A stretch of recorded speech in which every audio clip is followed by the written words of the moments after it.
પ્રણામ। હવે આપણે પહેલા પાઠના વાક્યો જોઈએ।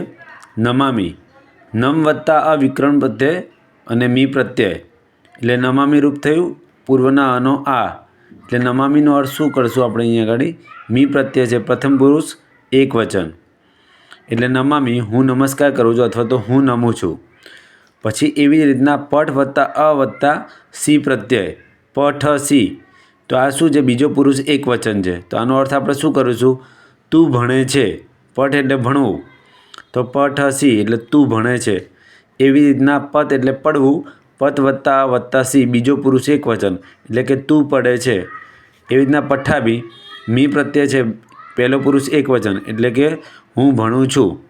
નમતી તો તે નમે છે ત્રીજો પુરુષ એક વચન તો તે નમે છે અથવા તો તે નમસ્કાર કરે છે। એવી રીતના ગુજરાતીના આપણે સંસ્કૃત કરવાના છે। જેને આવડતા હોય કમેન્ટ બોક્સમાં લખજો, આપણે કાલે જોઈશું।